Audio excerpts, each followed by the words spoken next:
Hello and welcome to another amazing Talks at Google event. My name is Jillian. I'll be your moderator today. Before we get started with our amazing cast and crew from The Accidental Wolf, just a couple of housekeeping notes for everybody.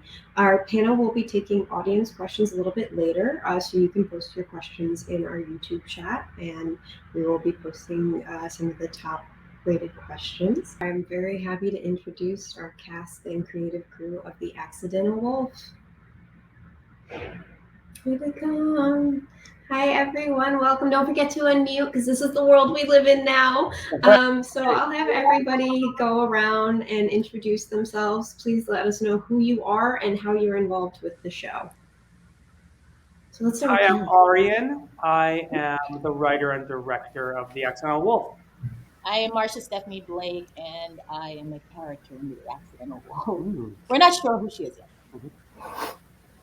I'm Kelli O'Hara, and I play Katie Bonner. I'm Damon Owlia, and I'm one of the producers on The Accidental Wolf. I love that. She's a character on the show. A character on The Accidental Wolf. It's tough. You don't want to give anything away. You can't give anything away. I have theories, but I'm going to wait. We'll talk after about them. Amazing. Thank you all for being here today.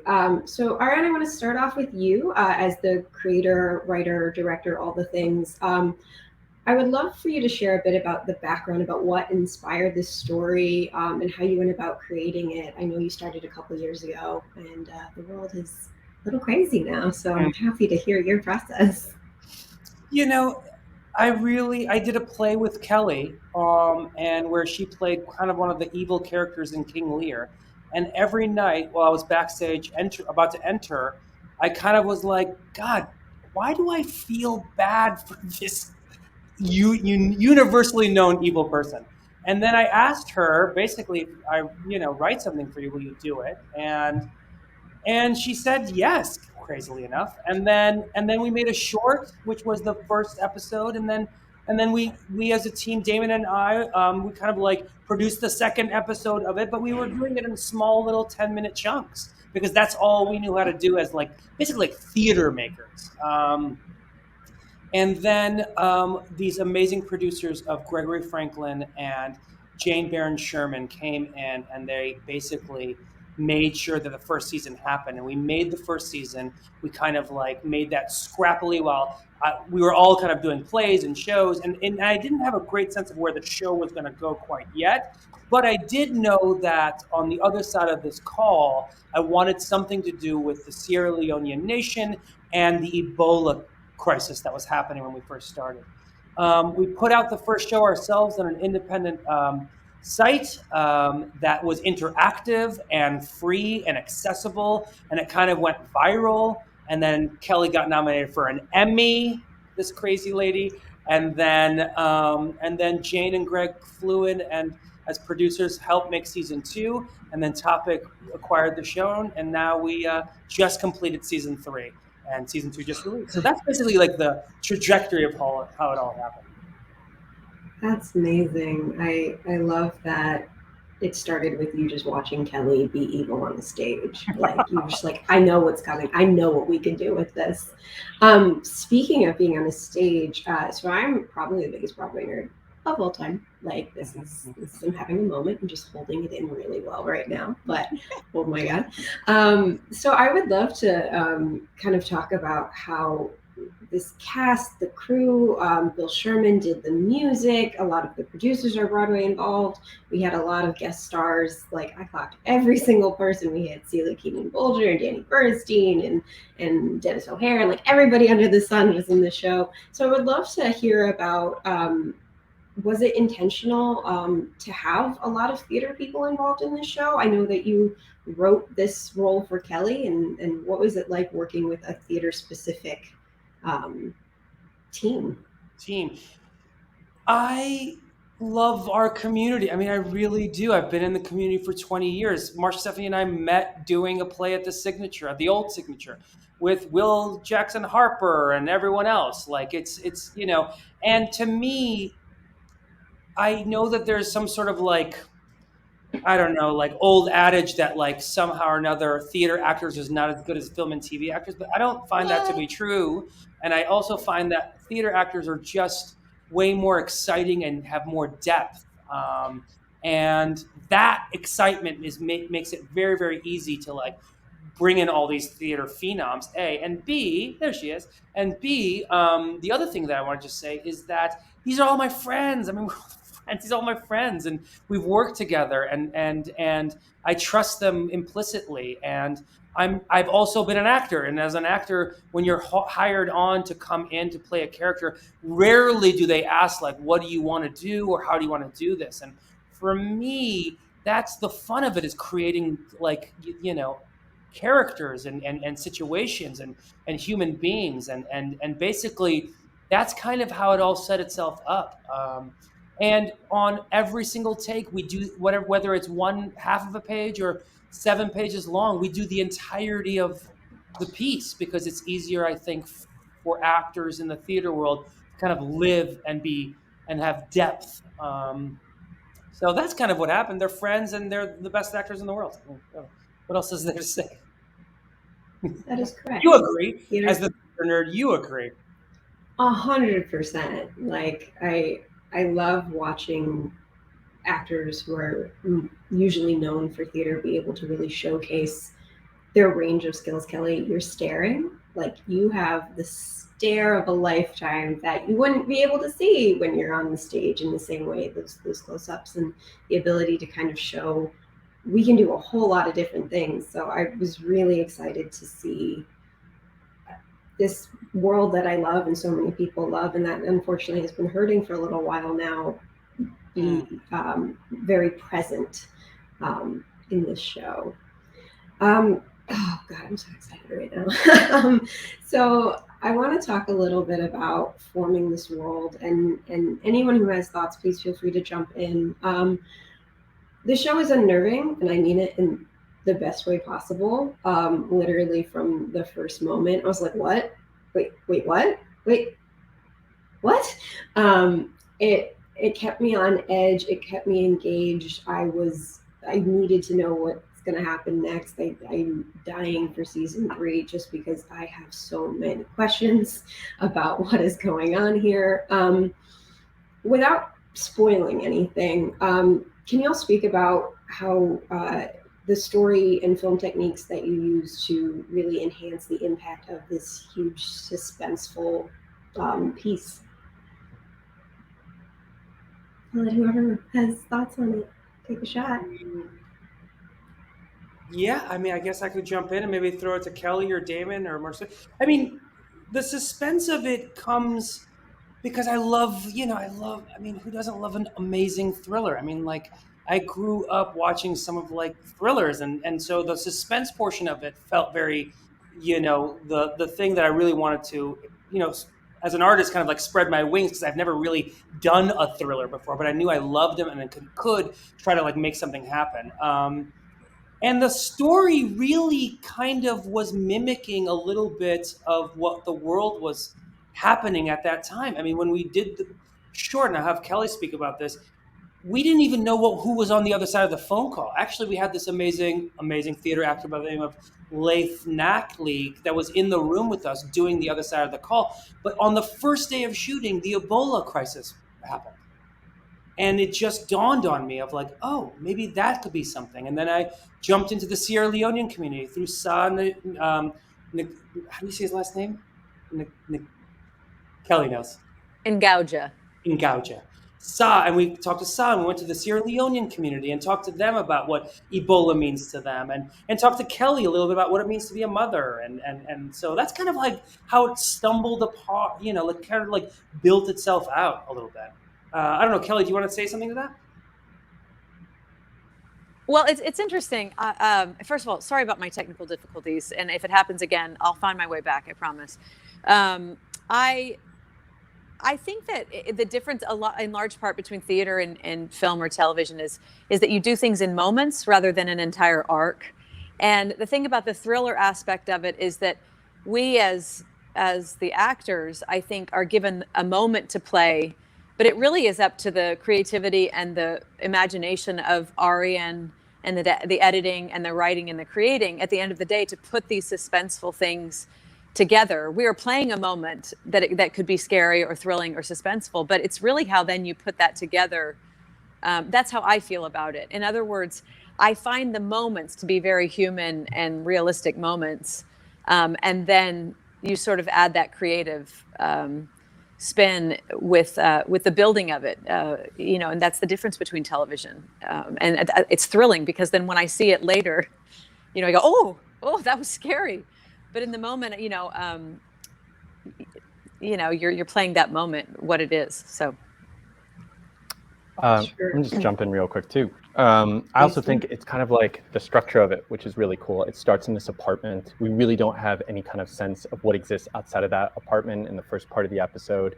And really, as like Katie is starting to learn things, the audience is learning it alongside her. And the one thing I think, really works for the show is doesn't spend a lot of time with exposition, and it moves like really, really quickly. It really asks the audience to like pay attention to stay with us. And I think that's like a really great thing in terms of how the episodes were crafted. It also speaks to like, we started off, as Arian said, as a short form. And in doing that, there were so many things that are happening outside of the screen that we don't see, that we have to kind of infer.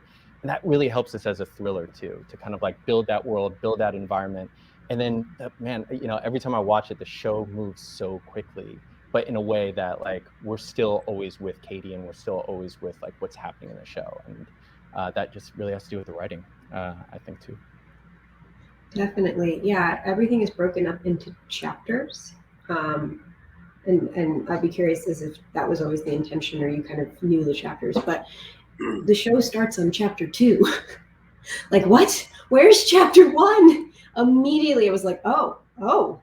And it caught me immediately. I was fascinated. Is chapter 1 coming? Is it somewhere? Is it hidden? No comment. That is fair. No comment. Yeah. But good on you. I mean, we come from the theater. Waterwell was a company that I co-founded, and we do Scrappy, put them together, make them ups, for 15 years that have like a socially conscious bent to it. And we've been doing that for 20 years now. It's crazy to say. And so I kind of, with Damon and we knew how to produce in small little chunks. And like a good little novel that you read that's got all the pieces to it, I kind of thought of every one of these chapters having a beginning, middle, and end.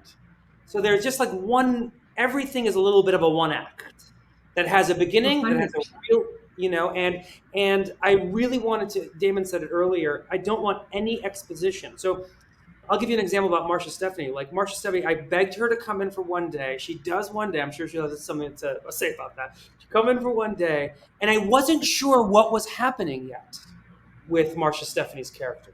But on that day, there was so much silence and so much intention, and that I was falling and making a backstory while she was doing it. When Kelli when we were shooting season 1, at one point says, "Pop the trunk." And then I was like, oh, the way that she said that, I need to investigate how she got here. You know what I mean? Like a lot of it is I'm responding to the people. I maybe let you speak to it, Marsha. I think you're right. I think that's why we all sort of fell in love with the project, is because it felt very organic and in the moment while we were doing it, which is a little scary, but I think we're all these artists and we kind of love the idea of not really knowing exactly what's going on, but feeling confident that the person in charge has a vision that we can trust. And so that's really all it was. It was one day, but I trusted Arian. I'd worked with him as an actor. Didn't know him as a director, didn't know him as a writer, implicitly just trusted. He was like, "You want to come do this thing with me?" I was like, "Sure, one day, sure, why not?" And then it kept extending into other days. But I think what was really interesting, and I don't know if I ever told you this story, but I went to watch. Okay, I know. I went to watch we had a big premiere in New York for season 1, I guess it was. Yeah. And I had gone with another friend of Arian's who done a Broadway play with, our friend Glenn. Glenn and I were both like, listen, this could be a disaster. We sat there, and I'd been in season 1, but a small part. And we were like, this is gonna be a disaster probably. But we're here to support our boy. Let's dip out right afterwards and go have lunch. That sounds like you and Glenn. We're like, let's dip just dip out so we don't have to say anything. Just and then text him later and be like, oh my God, we're so proud of you, and just dip the hell out and get out of here.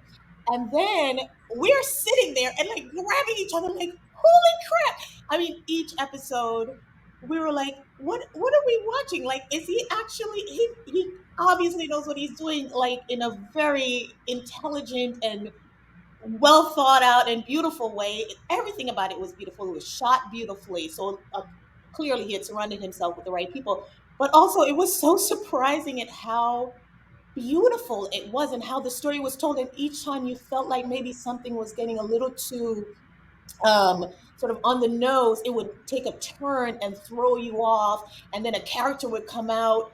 And not only that, they were all these amazing stars that we all know from film and TV and theater, but they would come out and they would blow your damn mind, and then they would leave and you'd be like, wait a minute, who is that? Where are they going?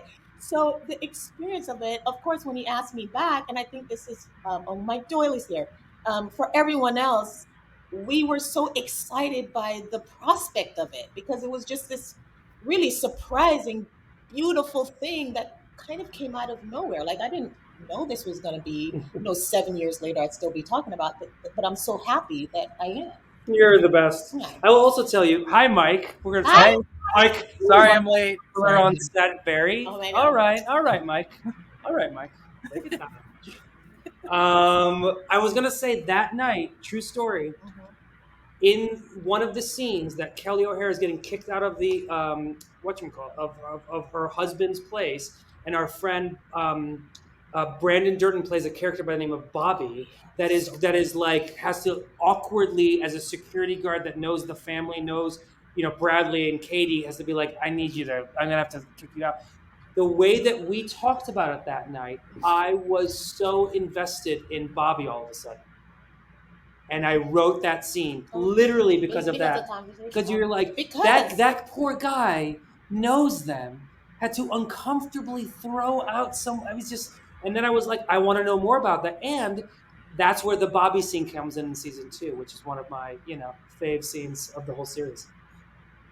That scene was no spoilers, but so surprising and so heartfelt and touching. It was just stunning, and exactly as Marsha said, there are areas and moments in the show that you didn't forget, but like, oh, this was a small piece, and oh, this came back, and oh, like, you can't not pay attention at any point. Like, it is a show that you can't have your phone in your hand kind of checking your Twitter at the same time. Like, every moment is important and every moment sucks you in. But with that, I'm going to pause. We're going to say hi to Mike. Mike, tell everyone who you are and who you play in the show. Hey, everyone. I'm Mike Doyle, and I play Bradley. Yes, and I right off the bat, I'm going to compliment you. I know you're a stunning actor because I hate your character so much. Bradley. And that's how I know you're good. I know, he's such a like nice the dude. Sweetest. No, yeah, it's happy. it's been a joy to take this journey with everyone and play this character, and also, I've said many times that I think writers often fall into a trap of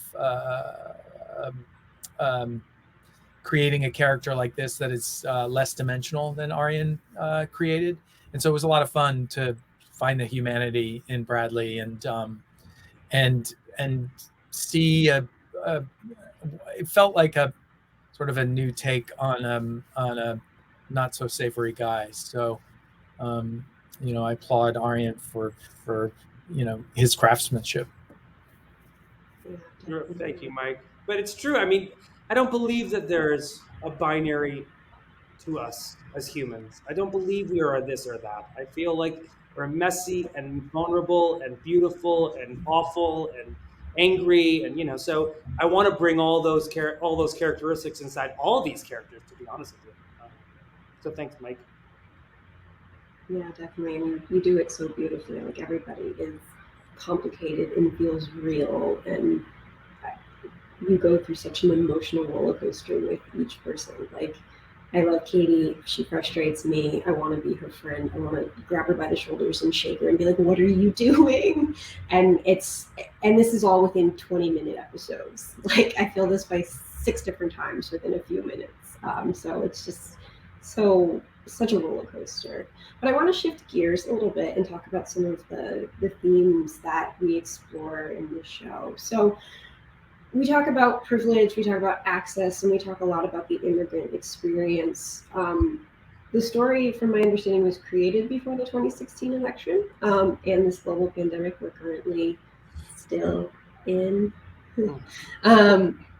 It seems like Arian, you created an unintentional mirror to our current political climate, so you might be a fortune teller. Good on you. But this is a very diverse group with a lot of different experiences throughout your lives, your careers, and everything like that. I would be curious to hear from each of you about how your experiences shaped your understanding of this story, and for our actors, how that helped you develop your characters. So whoever wants to go first, jump right on in. I guess I can go. Since I'm unmuted. I'm an immigrant, and so anytime I get any story, anything sent to me about the immigrant experience, I am already very invested. And then for me, if it's told in a way that is truthful from all sides, that feels very real, that feels authentic in a way that's not like pandering or making victimizing, or I pay more attention. And I think I also respected the fact that Arian himself is an immigrant, and that the way this was being approached, sort of everyone was a little bit messy. Um, which I like, and that there were no real answers. That the show wasn't about trying to really solve anything, because the truth of the matter is, the world we live in. The minute you solve one thing, it creates a problem. A problem somewhere else. There was no pretense of it figuring things out. But we had these characters who were definitely trying to figure things out. So there was always this drive and this pursuit, but you still feel like it's so real and so authentic because it's just not clean. And I love a messy character. I love a messy script. Messy in a way that's not, messy, true to the story, messy, not messy in that like it's not good, obviously. Yeah, there was something about and also the fact that Arian very often would, in the moment, sort of rearrange things to make it make sense, or to make it make more sense for us, as not just as actors but as people who have maybe lived similar lives or had experiences, or based on our own experiences. So it felt just very, very personal while we were doing it, and that's why I think all of us, we kept saying yes, year after year. We kept saying yeah. That and the fat bills and all that money that came our way. I bought 3 houses. No, it's a true story. I think my first day, that one day, the one day he promised me, Easy. I was paid. Should I tell him? I was paid. Can I do that? Am I gonna lower my quote? The truth is, I was paid $125 for that day. And I worked about 17 hours. So let's do the calculation. Easy. Do you have to go? Oh, we're getting a call. About 17 hours, $125. And that was before taxes. So yeah, we were not doing it for the money. We were doing it because it spoke to us in so many different ways, and it's just beautiful. Yeah, definitely. Kelli, I'd love to hear your perspective, because I know you're a mother, and I'd be curious about how your experiences as a big Broadway star living in New York, all these different things that you've been through your career and through your life, have really helped you understand and relate to the story. Well, there's something to be said for the flexibility of something like this that is raw and organic and low budget and creative, in that you are building things as you go. There's not a set of rules that someone high above is making for everyone without any collaboration or collaborative voices happening there. I did lean on, here we were telling a particular story. I'm not Katie Bonner. There is some of me in there, but Arian also is not Katie Bonner and wanted my opinions on things. You mentioned I'm a mother, opinions on motherhood, but I had to lean on Arian for things like the immigrant story. For instance, my storyline with my au pair and her boss, and then just all the people that I come across. There were constant conversations, and in the fragility and the healthy discourse and the difficult times, I probably learned more on this particular project than I have ever. And yet I was also using my voice more, if that makes any sense. I was welcomed to use my voice in ways that would speak for the woman I was playing. But I was also educated in ways about the woman I was playing from an outside perspective. And that's not always something you get in this art. And so I played a lot of roles, and I've done a lot of things, but I've never had the opportunity in this raw form to sort of move in real time. And so finding her was a process, as if you're sort of finding yourself in a way as we went. And that was the best part of it. We didn't have preconceived notions about, the big grand, hero or heroine. No, it wasn't like that. It was, what am I doing today? And what is the issue today? And I took one step forward today, and I'm going to take 2 steps back tomorrow, which feels really, really, really beautiful. And that's how the whole process was. So I don't know. I don't know that we get these very often. I certainly haven't. This is the first. And it's been a great big chunk of my life. And I don't want it to end. Keep going. Just keep going. We need more story. It's fine. Damon, I would love to hear your perspective from the production side of it, as a producer on the show and a collaborator of Arian's. How were you taking your experiences to shape the story and help with that? Yeah, I mean, a couple of things. Like at first, when you're on a film set, you don't have a ton of time. You're really kind of very conscious that you're on a location for maybe like a day or maybe 2 days, and you have so much to cover, and you're so cognizant of kind of like how much money you have and how much money you have to spend for that day. But the one thing that Arian really made an effort to do, and we stuck pretty religiously to it, was kind of creating the space to really talk about what we're doing on the day and allowing kind of the best idea to kind of come up and really go towards the best idea on a given day. And I think like it's such a talent for folks to feel like they have all the time in the world, even when you don't have all the time in the world, and to kind of create that space and have that kind of discourse and dialogue, no matter where we were, is kind of a little bit of the secret sauce here, because everybody's contributing. We talk about the theater element of it too. That feels very theater to me, is folks being able to have an opportunity to kind of weigh in on the story, to really talk about the direction that we're moving towards, and again, not feeling those constraints. So we always made our day. We always figured out a way to adapt, and we always had the space to kind of like find the story on that given day, which I hope I'm lucky enough to do in whatever I do. The other part of it is being able to make this for 6 to 7 years. And as we started making it, like you said, before the 2016 election, up until November of 2021, we were aware of what was happening in the world, and we never stopped talking about it. And the thing about the way Arian just like naturally writes is all of that stuff is like embedded. It's all full. Like the characters that we meet maybe for a couple seconds or a couple minutes, they're fully formed human beings. We're instantly curious where they're coming from and where they're going after they leave the frame. And that's really, really hard to do. And it's kind of the one of the many gifts of the show. So I would say the luxury of being able to make a show for the last 6 or 7 years, as the times are changing, as the conversations are changing, and for us to be able to have that conversation with all the people we're making it with, has been really special, because I know sometimes I have trouble finding the words for it, but to be able to have a show that is really tackling those issues and finding an artful way of addressing it, it's like Kelly said, it doesn't happen very often. So that was my experience, and also just constantly pivoting to figure out a way to keep it going. Like this was an independent, started off as an independent, very small, started in an apartment, and then kind of organically grew. And we just, along with Greg and Jane, just kept on figuring out a way to make more and more and more.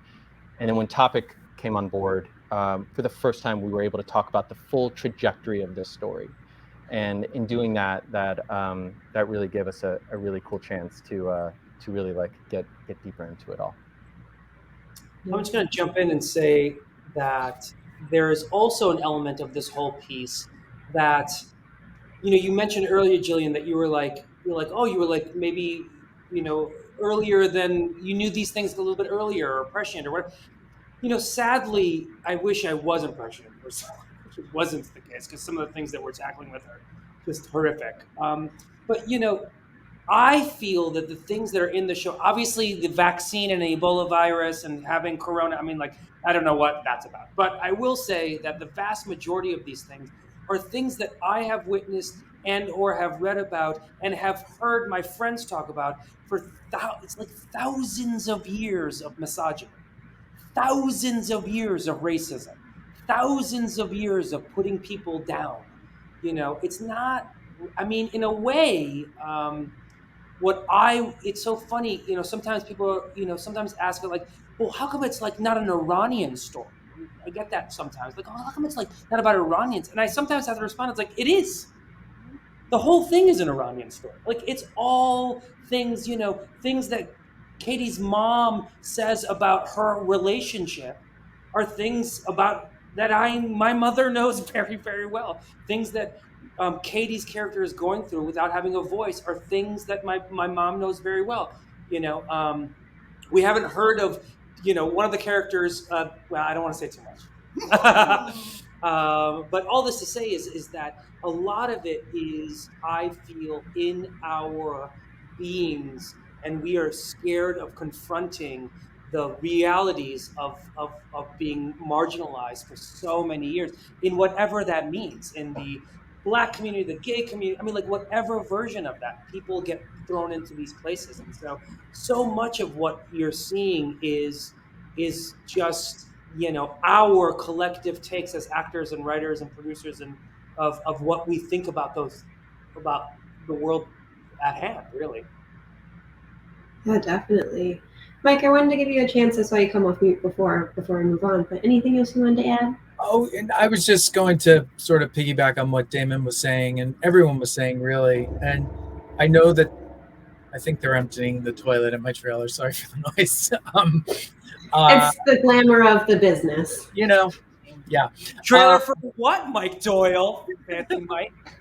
No, I think, I think under Arian's and Damon's care, I know Arian has been on a lot of sets and worked at various budget levels, as have I, and you're not able to, what the Accidental Wolf became is not something that just happens. It happens with a lot of care and concern, and I think it stems from Arian's curiosity with the world at large, with people in general, with actors and the performances, and creating a really safe space to explore and experiment. And as Kelly said, decisions weren't being made, remotely. They were being made like,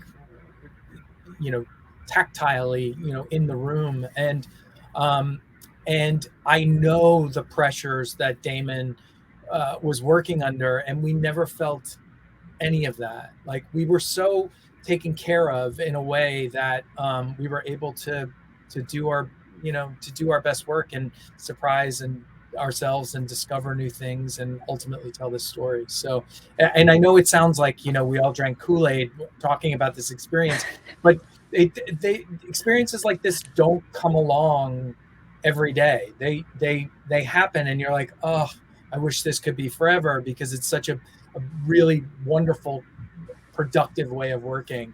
And it was and remains a very special place, professionally, for me.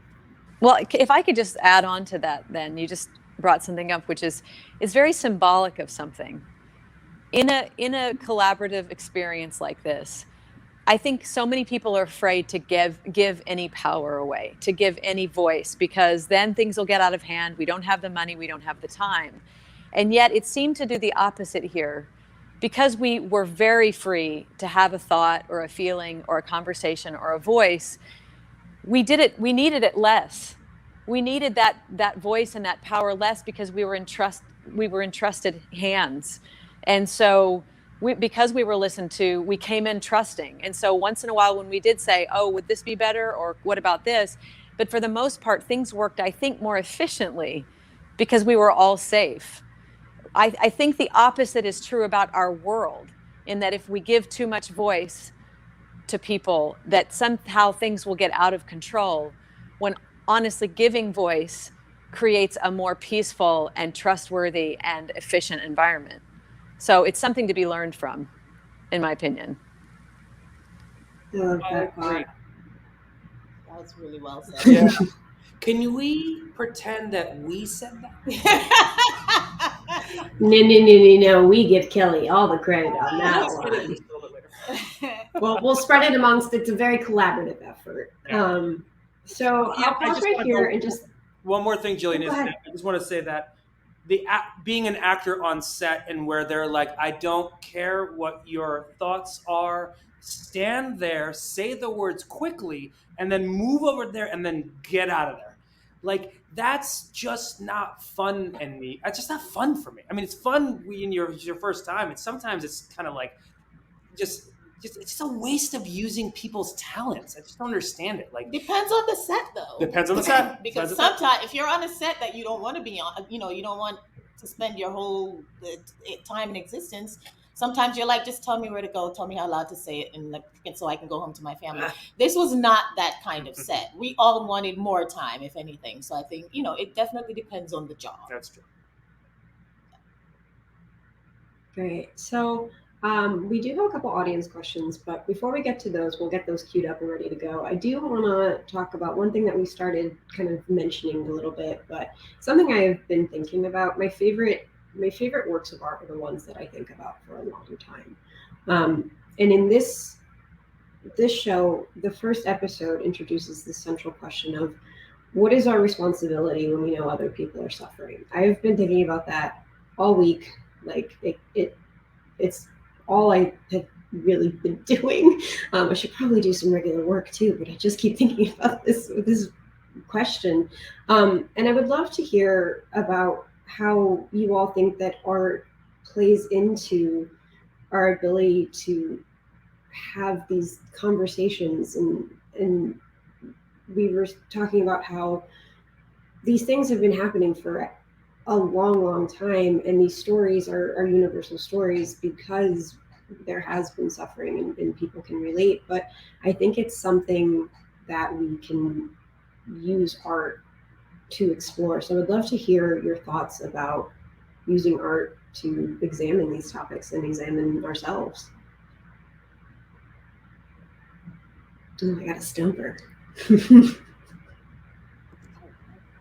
I mean, I think it's our responsibility as artists. I think you can see historically, most change comes about because someone decided to write about it, either allegorically or in actuality. But artists have painted about suffering, and we are here to shine a light on the world. It drives me crazy. I think this week there was this big news story about the books they're banning in certain states, and things like that make me insane.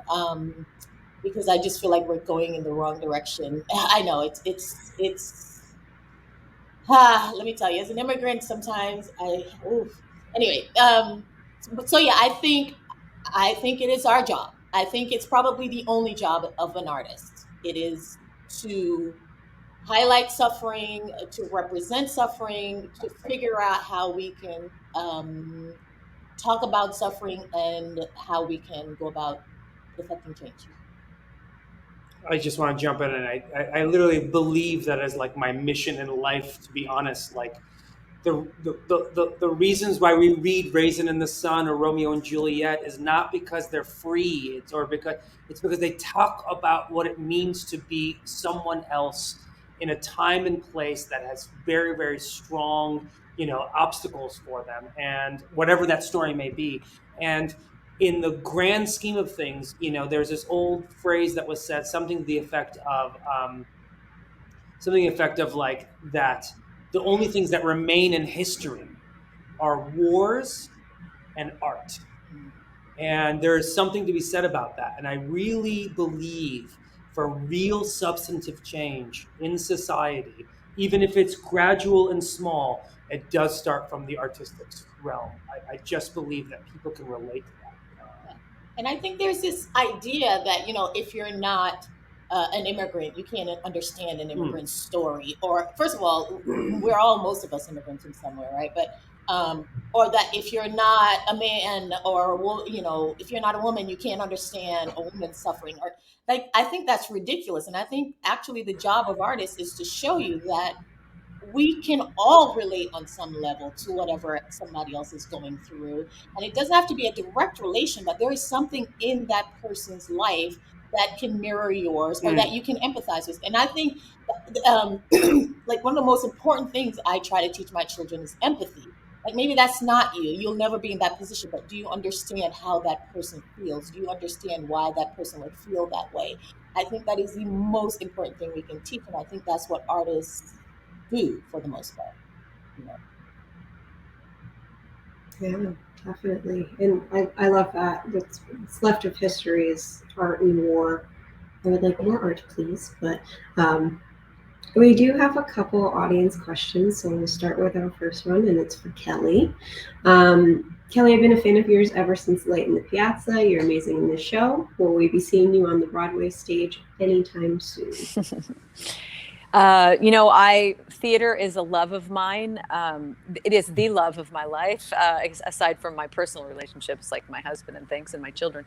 Going to do a TV show like this, or the Gilded Age, or whatever it is, this is all part of my artistry. It doesn't mean I'm stepping away from Broadway. And the reason I'm answering this way is because I've gotten the question a lot, as if because I'm doing these things, I'm not doing theater or Broadway or singing. Someone said, don't stop singing. And I said, oh my gosh, I'm singing every day. No, these are just ways to make us stretch and grow. We don't look at it as one box to sit in for the rest of our lives. I have a project in mind that I've been working on that was written by the same people that wrote The Light in the Piazza, Adam Gettle and Craig Lucas, that I've been working on. It's based on the film Days of Wine and Roses. We've been working on it for a few years with Brian Darcy James, and I have been working on it. And so it's a very, very interesting and superb piece. And I hope that it finds a home either in a smaller theater off Broadway or even Broadway someday. We'll see. I'm just waiting. I'm waiting for things to unfold as they will. People say to me, stop singing. So that's so weird that they say don't stop singing to you. So it's like a nice balance there. That is weird, Mike. Well, we are very happy that Broadway is coming back. Support your local theater wherever you are in the world, regional, Broadway, all the things. Please go see Live Theater. Okay, we do have another question. Thank you so much for being here. Any funny moments on set that brought everyone to laughter?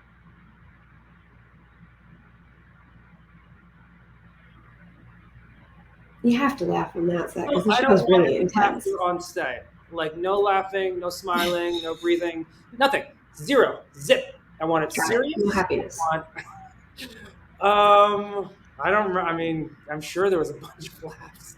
I mean, this is also the hang. Like, we just want to hang out. Yeah, there was do you remember when we shot the pilot years ago, Kelli, in that beautiful apartment, and you hit a few keys on the piano, and you're like, "Ooh, that hasn't been tuned in a while." Here we are in this, amazing. It made me laugh.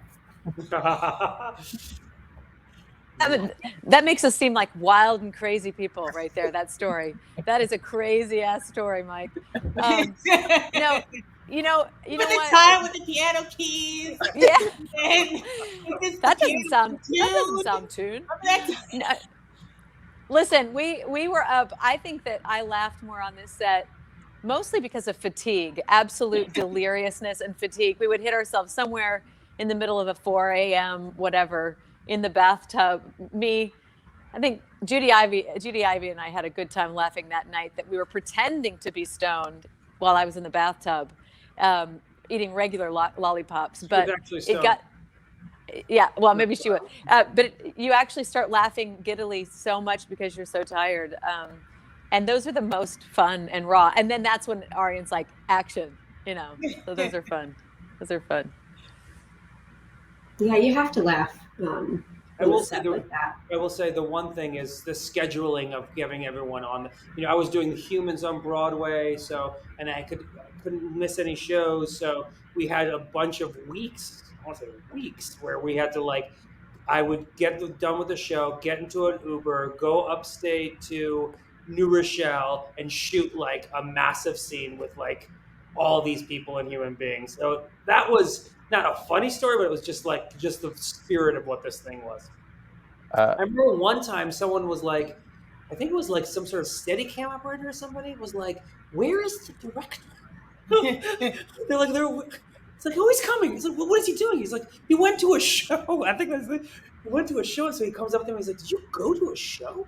It's no, I was in a show. We shot everything. I think everything except maybe 2 or 3 days on actual locations. And I think I would laugh every time I got to location when I realized there's no way we can shoot this. This makes no sense. I would call Arian or he would be there, and I was well, there's maybe we have 6 inches. We can maybe make it work with these 6 inches. And he's yeah. Then we can kind of work around. And we would just really laugh when we backed ourselves into a corner that we thought something was impossible. In the 3rd season, without giving too much away, we had to shoot at this location, and it was during the day of that hurricane. We had kind of a hurricane, I think, it was end of October.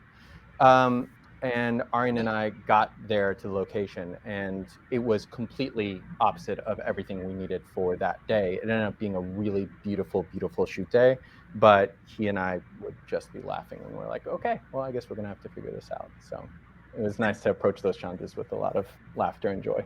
And there's also a thing when you gather a bunch of actors together that have lived a lot of life and had a lot of jobs.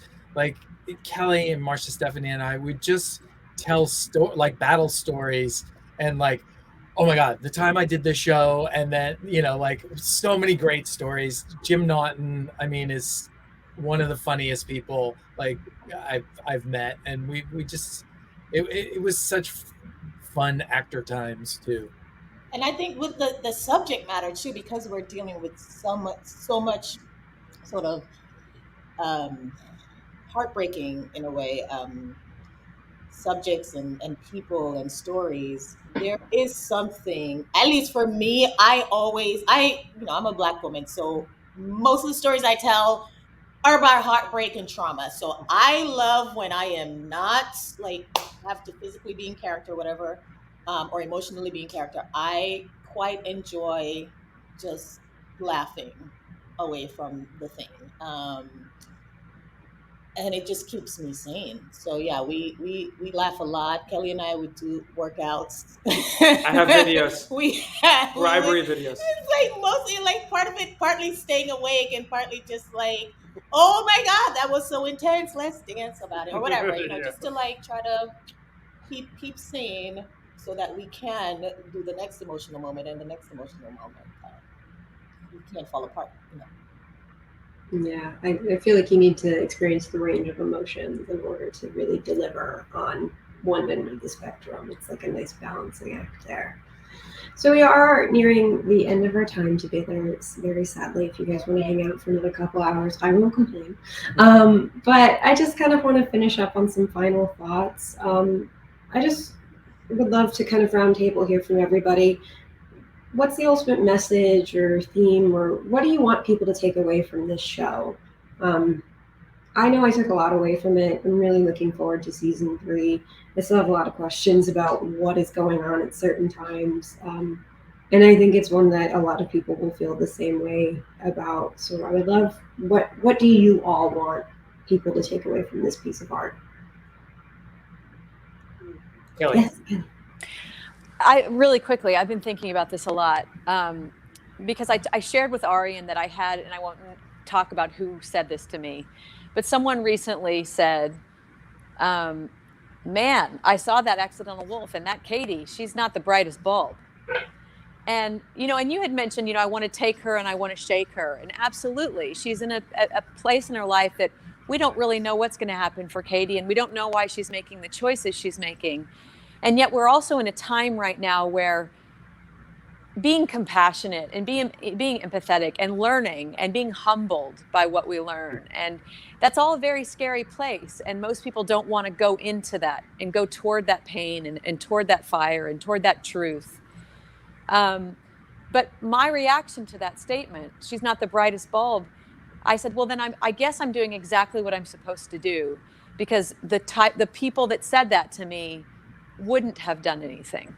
I know that for sure. They wouldn't have chosen to do anything because it doesn't affect their lives. They don't want to have anything to do with it. They would never give up their comfort. And right now, I feel more strongly than ever that humility that it takes, and maybe some people would call it stupidity, is something I can't ever understand. And that we're in a place right now that, yeah, you have to walk towards something that feels uncomfortable to do the right thing.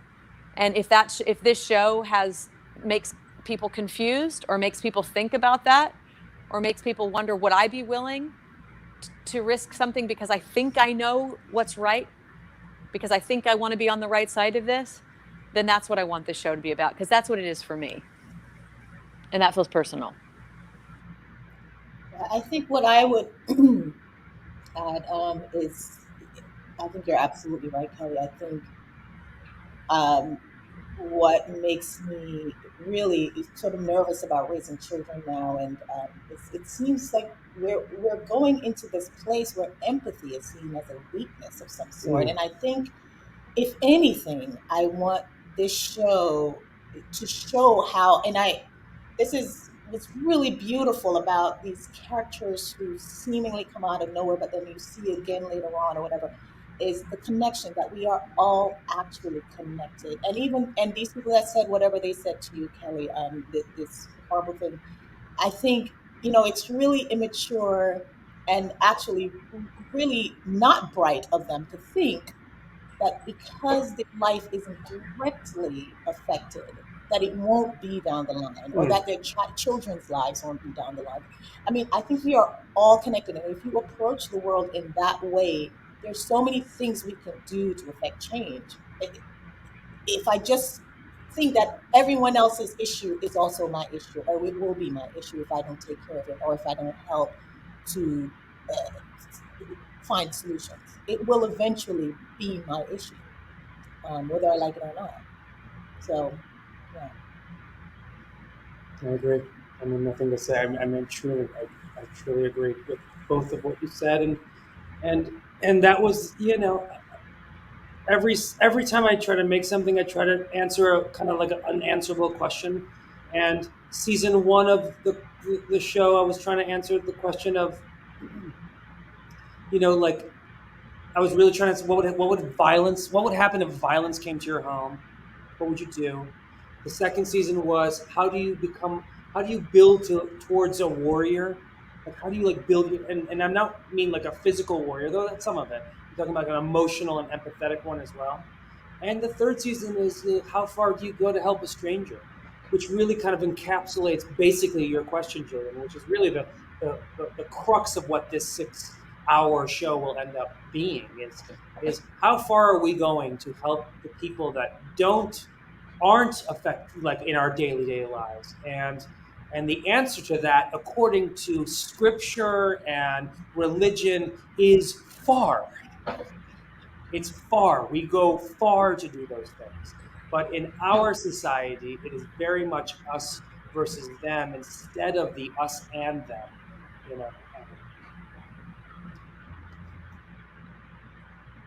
Yeah, definitely. It's I like that, us versus them instead of us and them. And is good. We like and. Mike and Damon, any other last thoughts in the last few minutes? Oh, no, just to continue along the line of what's already been said, how scary and challenging it is to step out of the lane that you're in, but how worthwhile it is to do that, especially when it's in service of helping someone else. And the important thing is, and this is something that it's not a unique thought, something Arian, I've been fortunate enough to work with Arian for 11 years, I think, and it's something that is always talked about, which is the interpersonal, the global, and the spiritual. Those are the three main cylinders of story. And the thing this show does really effectively is it looks at each one of those elements and how that impacts, how that decision to help someone that is not in your direct line of sight, what that does to your interpersonal relationships, what that does to the global sense of how you move throughout the world, and what that does for you spiritually. And it's really, really complicated. And, you know, the cool thing about the show is the first 2 seasons are each 2 hours long, right? So it's much shorter than a traditional, like, first season of an hour-long show. But within all of that, all of those ideas, all of that messiness, as we talked about, is all there. And there's so much room to talk about what happens along those 3 cylinders, what happens to the people, the relationships with the people you value, who you love, what happens to the places that you occupy, the physical spaces you occupy, and things that you believe in, that you put so much weight behind, and how that changes. And it's a worthwhile question and conversation to have for yourself and with the people you love. So that's why I hope that people get out of the show. Yeah, and I think also in terms of storytelling and bringing to light stories like this, I think it's been so refreshing that this type of storytelling has been championed and by Topic and by many others. That's challenging, it's smart, it's big, and that really excites me because I think sometimes certain powers that be take for granted the intelligence of their audience and where they're willing to go and what journeys they're willing to go on. And I think this show proves that there are a lot of journeys to go on and many ways in which to do that. Yeah, most definitely. Well, thank you all so much for joining us today. You can watch seasons 1 and 2 of The Accidental Wolf on the streaming platform Topic. And with that, again, thank you all. Please watch this show. Please support your local theaters, support art. And God, I can't wait to find out who your character is, Marsha Stephanie, because I want to know officially. I have theories, but I want to know. Thank you. Thank you all.